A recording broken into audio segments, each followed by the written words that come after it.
आज आपण करणार आहोत मस्तपैकी गावरान पद्धतीचं खारं वांग। तर त्याच्यासाठी मी इथं घेतलेली आहे कढई आणि कढई मस्तपैकी आपली गरम झालेली आहे। आणि आता त्याच्यामध्ये मी शेंगदाणे घेतलेत, एक वाटीभर शेंगदाणे घेतलेत। तर हे शेंगदाणे सगळे ह्याच्यामध्ये मस्तपैकी आपल्याला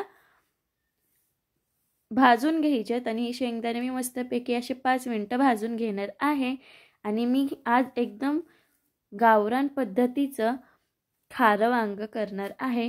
तर त्याची रेसिपी पूर्ण बघा आणि व्हिडिओ आवडला तर चॅनलला लाईक करायला आणि सबस्क्राइब करायला विसरू नका। तर इथे मी हे शेंगदाणे मस्तपैकी भाजून घेणार आहे आणि शेंगदाणे भाजून झाल्यानंतर आपल्याला ह्याचा कूट करून घ्यायचा आहे, म्हणजे आपल्याला शेंगदाणे वाटून घ्यायचे। तर बघूया।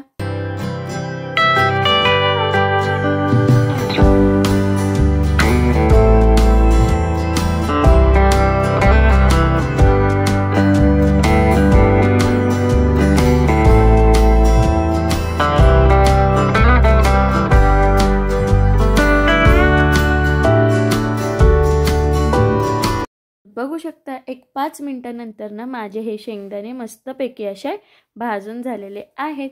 तर हे शेंगदाणे मी साईडला काढून घेते आणि आता त्याच कढईमध्ये मी परत तीच कढई ठेवली आहे आणि आता त्याच्यामध्ये मी इथं सुक्कं खोबरं घेतलंय। तुम्ही ओलं खोबरं देखील घेऊ शकता। तर हे सुक्कं खोबरं मी असं कट करून घेतलंय आणि हे पण आपल्याला भाजून घ्यायचं आहे। ओलं खोबरं घेतलं तरी चालेल, पण मी इथं सुक्कं घेतलेलं आहे। आणि त्याच्यातच 2 असे मी दालचिनी टाकले, दालचिनीचे तुकडे। तसंच 2 मोठे चमचे धने घेतलेत मी। तर ते धने, दालचिनी आणि आपलं सुक्कं खोबरं हे मस्तपैकी आपल्याला खमंग वास येईपर्यंत भाजून घ्यायचं आहे। तर हे पण 5 मिनिटं मी भाजून देणार आहे आणि गॅसचा फ्लेम मोठा करायचा नाहीये, बारीक गॅस फ्लेमवरती आपल्याला हे भाजून घ्यायचं आहे। तर मी हे सगळं चांगलं भाजून घेते, जोपर्यंत धन्याचा वास खमंग येत नाही तोपर्यंत मी भाजून घेणार आहे।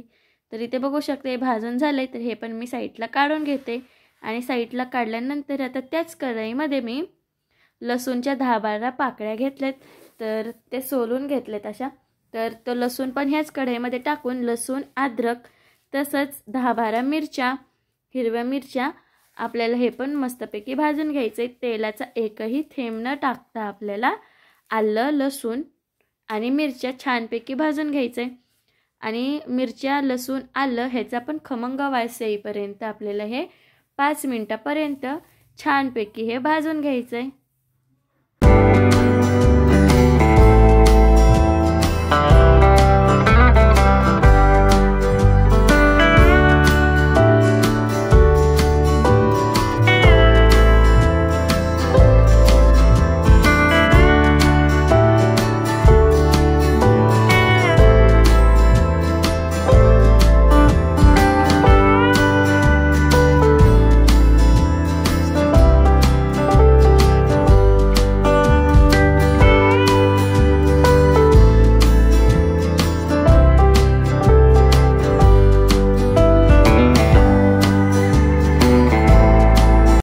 तर इथे बघू शकता 5 मिनिटांनंतर मस्तपैकी माझं हे पण भाजून झालेलं आहे।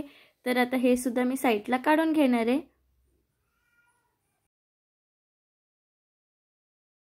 आणि आता त्याच कढईमध्ये मी तेल टाकून घेते, 2 ते 3 पळी पहिलं तेल टाकून घ्यायचे आपल्याला।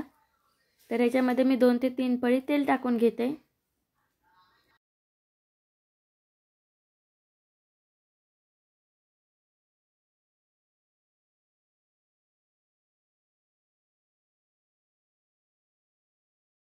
तर तेल गरम झाल्यानंतर मी वांगे असे कट करून घेतलेत।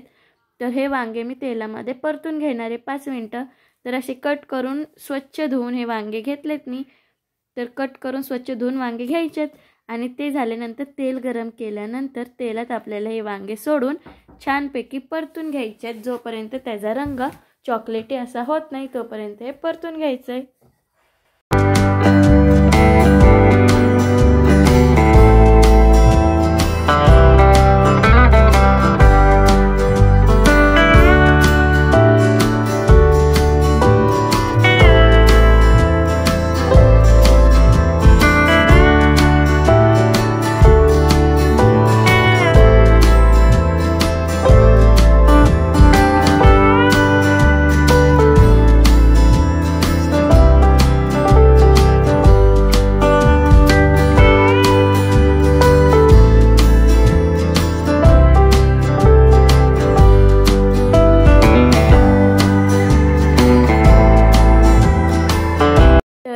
बघू शकता 5 मिनिटांनंतर वांगे पण आपले मस्तपैकी तळून झाले, जेणेकरून भाजीमध्ये हे वांगे लवकर शिजतील आणि तेलामध्ये त्याचा सगळा फ्लेवर उतरल्यामुळे वांग्याचं भाजी पण भारी लागते।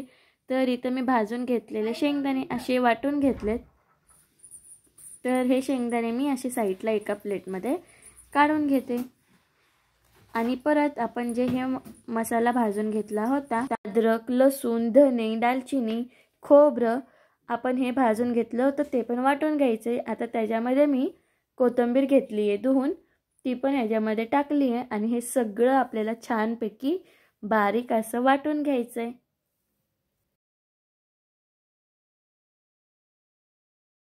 त्यामध्ये थोडंफार पाणी जसं लागेल तसं टाकून आपल्याला हे वाटून घ्यायचंय।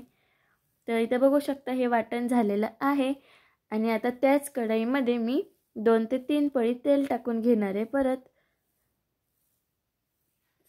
टाकून घेतलेलं नाहीये, जे आपण पहिलं घेतलं होतं वांगे परतण्यासाठी तेच तेल ह्याच्यात आहे, फक्त 1 चमचा मी परत तेल टाकलेलं आहे आणि आता त्याच्यामध्ये थोडंसं जिरे आणि कढीपत्ता असं तडकण्यासाठी टाकायचं आणि ते झाल्यानंतर आपण जो वाटण करून मसाला घेतला होता तो टाकायचा आणि छानपैकी तो वाटण आपल्याला परतून घ्यायचा आहे। तर हा मसाला मी ह्याच्यामध्ये वाटलेला टाकून घेणार आहे।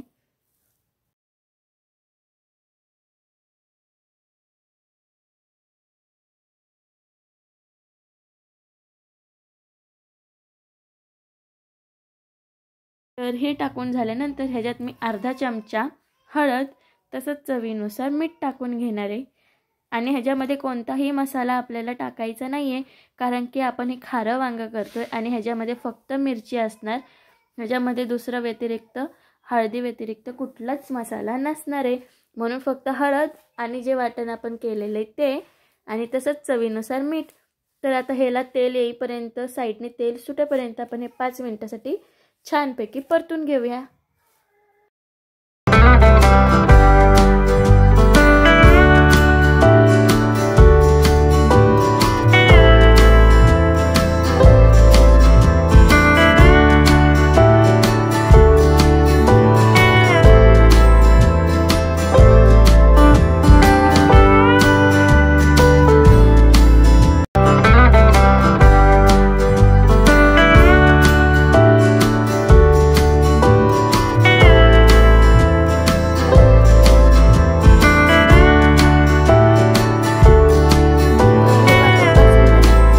परतून झाले तर आता त्याच्यामध्ये आपण जो वाटलेला कूट होता शेंगदाण्याचा तो आणि तळलेले आपले वांगे हे टाकून मस्तपैकी मिक्स करून घेऊया।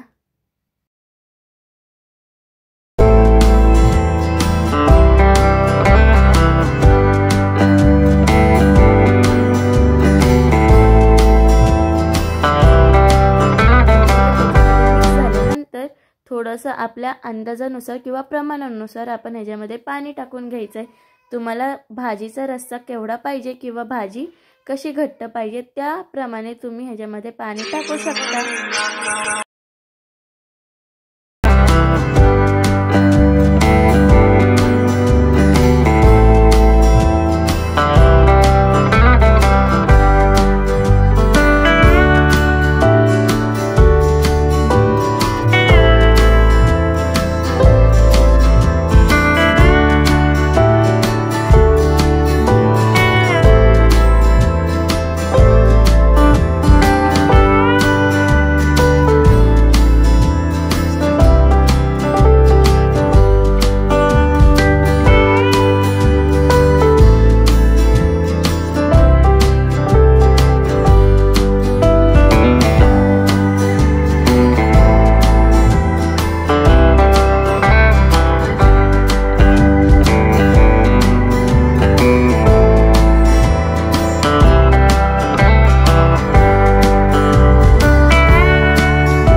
मिनिटानंतर आपल्या खाऱ्या वांग्याला मस्तपैकी उकळी फुटलेली आहे आणि आपलं वांगं देखील मस्तपैकी शिजून झालेलं आहे. आणि हे आपलं खारं वांगं, गावरान पद्धतीचं खारं वांगं तयार झालेलं आहे. तर ही रेसिपी तुम्हाला आवडली असेल तर घरी नक्की ट्राय करा, खूप छान लागतं. आणि ह्याला बोलतात खारं वांगं. तर तुम्हाला ही खारं वांग्याची रेसिपी आवडली असेल तर प्लीज चॅनलला सबस्क्राईब करायला विसरू नका, लाईक करायला विसरू नका आणि तसंच कमेंट करायला पण विसरू नका.